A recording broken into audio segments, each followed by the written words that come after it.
And ironically, Ricardo mentioned Echoes of Yesterday because I was having a difficult time recording those vocals in my house because it's a loud song for me to sing, Mhm. and it was kind of bouncing off the walls. So I said, I'm going to find a local studio here, and because I live in Phoenix, Arizona. So I found a local studio here in Phoenix, and the engineer that I worked with, and I brought a couple other songs with me, and he mixed one for me. And not once during the time that he was mixing it, not once did he ask me what I wanted it to sound like. He Wow. just took the music in my voice and mixed it and said, what do you think about this sound? What do you think about this sound? What do you think about this sound?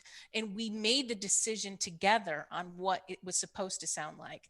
So thinking back on that experience and us, Ricardo and I, looking for a place that would master these tracks, so they would have the same mastering chain and sound good on an album together. Hmm. I just said, hey, Ricardo, why don't we give Demune Studios a try? You know, Colin, who was the engineer, not once did he say, I think we need to make it sound like this band. Right. And we did. And I think the result was phenomenal. I'm sure you agree. Absolutely. Hmm. Yeah, it's kind of wedding makeup, on the song. Yeah. So it's Mhm. beautiful, but when you put this makeup, the song is very professional, sounds professional in every device you use to listen. So the mastering is the secret, Mhm. Yeah. So for the finishing of the Right. song. And I would challenge that guy that had tried to sow some doubt in your mind, listening on Spotify, to tell the difference between the work that you had done and the work that somebody had paid, thousands of dollars in the studio to have them do that mixing do. Yes, go challenge Carlos, Ricardo. I agree with that. Exactly. Yeah. All right, so we have time for one more song, and then we'll come back and we'll have some final thoughts. But we are going to play Standing you in get the it? void. exactly "Standing in the We Void." just Yep. want to make sure it's there. Yep, it got Wanted to- over. yep, thank you. Yeah.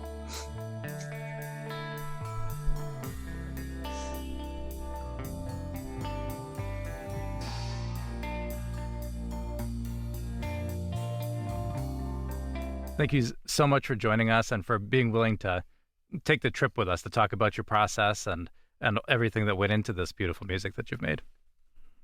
Thanks. Thanks. And I believe your listeners just heard Standing in the Void. Mhm. Mhm. And an interesting thing about that song is that song was actually created from the last part where you hear the words and the lyrics, "We are all alone." Mm. That part was agreed on and created first. And then we went backwards and started working on the verses and the chorus. So it Ooh. was and just like when you go to a movie, you think a movie is filmed from beginning to end the way it is, but it's not. But this one just happened to be similar, where we kind of chopped it up and then pieced it all together, and it, I can say I think it became a masterpiece. So Yeah. Mhm. I think Yeah. it's a great metaphor too for everything. So we're all wishing for the end of the pandemic. But yeah, yeah. you're kind of cutting it up and doing the pieces to get to that place, getting your vaccines, all that. So perfect metaphor. For Yeah. sure. Yeah, and I think something curious about this song is that right after we did the first song, so fast, almost in one day, yes, we did. So this second song, I said, okay, let's try to do another one. And then we tried to repeat on the coming weekend, but it didn't work. So let's try again on the next weekend. 6 It weeks. didn't work. It took Oh. us Didn't work 6 again. weeks to do the second song. Yeah, it took us 6 weeks. So it was very complex, to create that song. Very different from the first, from Just Like. So Standing in the Void was, we really wrote, the harmonies, melodies, uh, everything was very well designed, I would say. For sure. Mm, absolutely. And what's your process like when you hit a challenge like that, do you move on and say, okay, we'll do song number 3 and then come back to this one? Or did you say to yourselves, we're going to figure this out, we're going to wrap this up before we move on to the next? It's gone both ways, actually. You know, during the process of creating the album Delirium, we sometimes have, you know, gritted our teeth and hard pushed through it. And other times we said, you know what, we had a small theme here that we were possibly thinking of working on another song with. Let's revisit that. And, you know, for me, because although I read music and although I can plunk notes on a piano, I, I don't have that creative bug personally where I can sit down and play an instrument and figure out things. So I really rely on Ricardo on that a lot. Mm-hmm. What I do love is taking his raw idea, and I work with a lot of lyricists, so they give me access to their catalog, so to speak, and I'll listen to this track on repeat over and over, and I'll just start reading lyrics, and it will just strike me that the overall theme in that lyric is what fits this song. And then I'm able to take that and create a vocal melody. I have to have the words to create the vocal melody. Mm-hmm. Well, not all the time, but most of the time.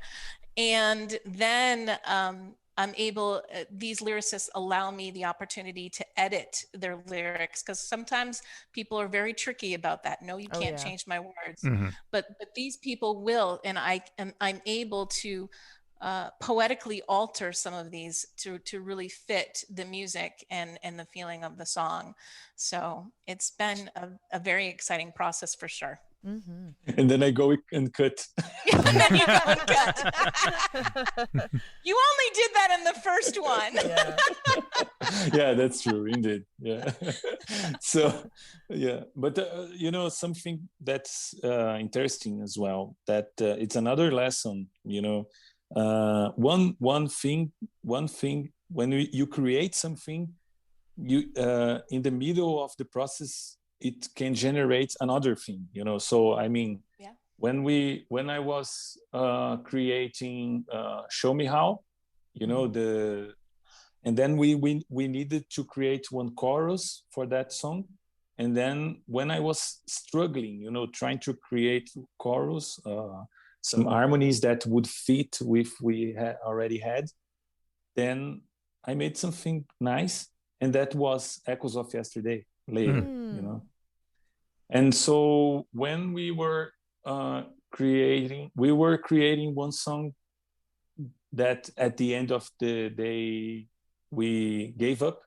I think that it was the only one, and it was Mirrors, right, Rebecca? Yeah. Mirrors. Yeah. So this song was not well succeeded. It's still shelved. We may revisit it, but it's still currently on the shelf. Yeah. But I was trying to create some verses, and then we could create the last song of our album. You know, that's the one that Rebecca likes very much. The Other Place. Yeah. The Other Place, right? Yes. So one song can take you to another song. Yeah. So that's it happens sometimes with us. And then I always try when he says, hey, you know, I recorded a little bit tonight, but the inspiration wasn't there. He'll tell me sometimes, and I'll be like, I kind of force him still to send it to me. I said, no, let me listen. And you almost threw away The Other Place. You almost said it's not good enough. And I said, no. Yeah. We must do something with this. And yeah, it's, to me, Standing in the Void and The Other Place would be considered the closest to the progressive rock genre. Mm-hmm. No, for sure. Yeah. And another thing that helped us very well is that the other musicians that joined us on the journey, you know, because when we started the project, we were alone, you know, myself and Rebecca. I had invited, by the way, some friends to record something, but they were all busy, you know, to start projects. So I decided to start by myself. And then that's how I started this job, this project.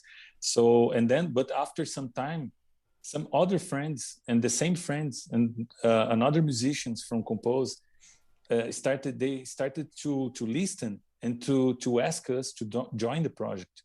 And at the end of the project, we got 12 or 13 musicians. People from all over the world. Wow. Yeah, from these 5 different countries. Yeah. Yeah. So from Israel, from Denmark, Brazil, Canada, United States, and Canada, and Germany. Germany, yes, and each add a different element to the song. Listening to Igor's nylon string guitar on "Show Me How" is breathtaking. It really is. It's so beautiful and draws you in, and it of course encouraged me to sing that very light melody. Yeah, so I think that was key as well, to have a nice project, to have all the pictures of all these people in this album. Yeah, makes it very special. Absolutely. That's great. So we are unfortunately out of time. This has been a great conversation, but before we go, any final thoughts for people out there who, again, coming out of the pandemic, are thinking about, gee, what am I going to do? What am I going to take from this experience and bring with me into 2021 and beyond? Well, first, I would like to tell your listeners to make sure that they continue to follow us and listen to our music. Mm-hmm. Yeah, we've put For you sure on some of our social media, but we'll definitely link up this interview onto our website with your website. So Absolutely. especially sure. because we're your premiere party. Yeah, Yes. for Chaos on the Edge. Yes, absolutely. But yeah, I would also just add that believe in yourself, because you can do it. And as Ricardo mentioned earlier, just a few YouTube videos, just a small amount of research. I mean, just Google something, and all of a sudden things are at your fingertips.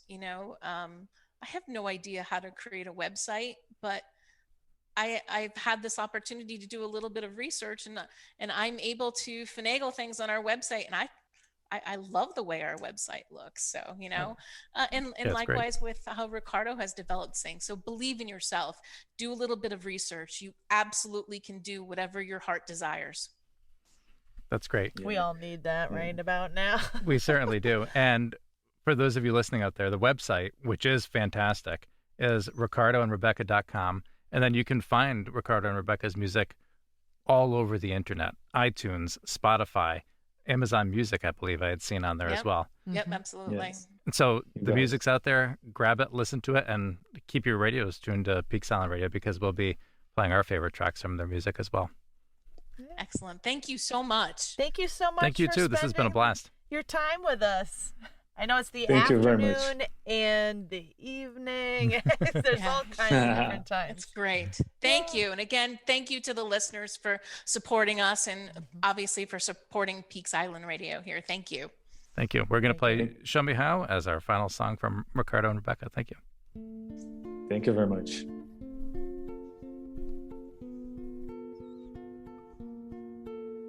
Rebecca Riss, Ricardo Margadona, here on Peak Silent Radio. You can check them out at ricardoandrebecca.com. That's their album Delirium. We'll be playing a whole lot of that on Peak Silent Radio. You can listen live at peaksilentradio.com or on the island at AM 1700. You can also find us in your favorite podcast app. Please do subscribe, follow us, and come back for some more insightful interviews with creatives on the island and around Portland.